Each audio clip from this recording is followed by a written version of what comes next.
গোপালগঞ্জের কাশিয়ানীতে নিখোঁজের ২ দিন পরে বাঁশঝাড় থেকে শিশু সিনথিয়ার লাশ উদ্ধারের পর সন্দেহজনক ৩ জনকে আটক করেছে কাশিয়ানী থানা পুলিশ। বুধবার ৭ জানুয়ারি আসামি আটকের বিষয়ে নিশ্চিত করেন কাশিয়ানী থানা ইন্সপেক্টর তদন্ত তাজউদ্দিন আহমেদ।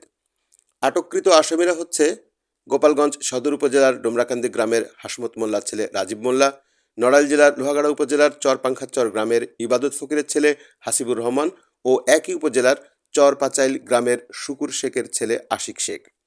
পুলিশ ও পরিবার সূত্রে জানা যায়, মঙ্গলবার ৬ জানুয়ারি রাতে উপজেলার তারাইল বাজার এলাকা থেকে তাদের আটক করা হয়। হত্যা হওয়া সিনথিয়া মিষ্টির চাচা মাহমুদুল ইসলাম রিপন জানান, সিনথিয়াকে নির্মম, নিষ্ঠুর ও নৃশংসভাবে হত্যা করা হয়েছে।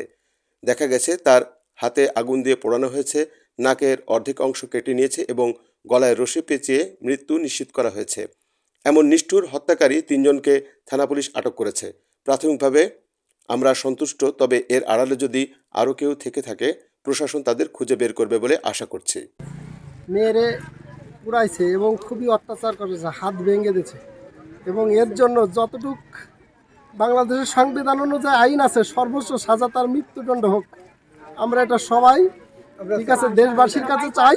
আমার ভাতিজিকে নিষ্ঠুরভাবে অত্যাচার করছে, যে সাজা বাংলাদেশের সংবিধান অনুযায়ী আছে সেই সাজা যেন এই আসামির জন্য হয়।